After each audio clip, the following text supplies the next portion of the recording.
नमस्कार। आज बात करते हैं एक ऐसे पौधे की जो दिखता तो हर जगह है, पर शायद हम उसके बारे में जानते बहुत कम हैं। जी हाँ, बात हो रही है बांस की। कभी सोचा है कि आखिर ये है क्या?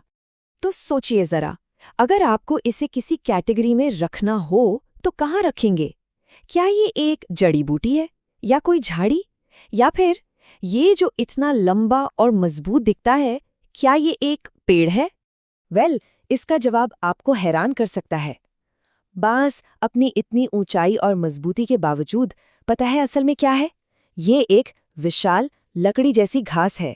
जी हाँ, आपने सही सुना। ये घास के परिवार पोएसी का ही एक मेंबर है। तो अब ये तो साफ हो गया कि बांस असल में एक घास है। पर सवाल ये है कि ये दुनिया के लिए इतना जरूरी, इतना अहम क्यों है? चलिए इसी को समझते हैं। जरा इस नंबर को देखिए, 1500 से भी ज्यादा। जी हाँ, इतने तो बांस के डॉक्यूमेंटेड यूजेस हैं। मतलब सोचिए ये पौधा कितना कितना ज्यादा वर्सेटाइल है। और हम सब इसे अपनी रोज की जिंदगी में इस्तेमाल करते भी हैं, घर के फर्नीचर से लेकर सुंदर सुंदर टोकरियां और चटाइयां बनाने तक, और भी न जाने क्या क्या। सच तो ये है कि शायद ही कोई ऐसी जरूरत हो जिसके लिए बांस का कोई इस्तेमाल ना हो। लेकिन बात सिर्फ चीजों तक ही नहीं है, इसका इंसानी जिंदगी पर भी बहुत बड़ा असर है। आपको पता है, दुनिया भर में करीब 1.5 अरब यानी 1.5 बिलियन लोग सीधे सीधे अपनी जिंदगी के लिए बांस पर निर्भर हैं। 1.5 अरब, ये कोई छोटा मोटा आंकड़ा नहीं है। ये दुनिया की पूरी आबादी का लगभग 1/4 हिस्सा है।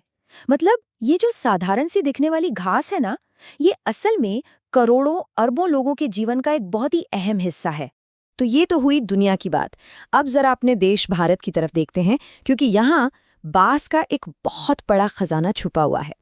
और ये जानना बहुत दिलचस्प है कि भारत पूरी दुनिया में बांस का दूसरा सबसे बड़ा सोर्स है, सेकंड लार्जेस्ट। ये अपने आप में एक बहुत बहुत बड़ी बात है। अच्छा, अगर भारत के अंदर देखें तो जो हमारा नॉर्थ ईस्ट इंडिया है, वहाँ बांस का सबसे बड़ा स्टॉक और सबसे ज़्यादा वैरायटी मिलती है। और उसके बाद नंबर आता है वेस्टर्न घाट का। और ये फैला कितना है, अंदाजा लगाइए। अकेले भारत में ही करीब 10 मिलियन हेक्टेयर जमीन बांस से ढकी हुई है। जरा सोच कर देखिए, ये कितना बड़ा एरिया होगा। और सिर्फ एरिया ही नहीं, वैरायटी भी जबरदस्त है। भारत में बांस की करीब 148 स्पीशीज मिलती हैं, और ये हर जगह उगता है। मतलब समुद्र के लेवल से लेकर 3000 मीटर से भी ज्यादा की ऊंचाई तक, जंगलों में, लोगों के अपने बागानों में, कम्युनिटी लैंड्स पर, हर जगह। लेकिन इतनी अच्छी कहानी में एक ट्विस्ट है, एक पैराडॉक्स, एक विरोधाभास। वो ये कि हमारे पास इतने बड़े, इतने विशाल रिसोर्स तो हैं, पर हम इसका पूरा फायदा उठा ही नहीं पा रहे हैं। मतलब हमारे सामने दो अलग अलग हकीकतें हैं। एक तरफ है दुनिया का दूसरा सबसे बड़ा बांस का भंडार, जो इनकम और रोजगार का कितना बड़ा जरिया बन सकता है, खासकर हमारे वंचित समुदायों के लिए। और दूसरी तरफ इस कमाल के पौधे की असली ताकत के बारे में जागरूकता की भारी कमी है। एक ऐसा रास्ता जो लाखों लोगों को गरीबी से निकाल सकता है, पर उस पर ध्यान ही नहीं। लेकिन अच्छी खबर ये है कि अब सिचुएशन बदल रही है। हाल के कुछ सालों में बांस को लेकर इंटरेस्ट, मतलब दिलचस्पी, काफी तेजी से बढ़ी है। और ऐसा लग रहा है कि फाइनली अब इसका टाइम आ गया है।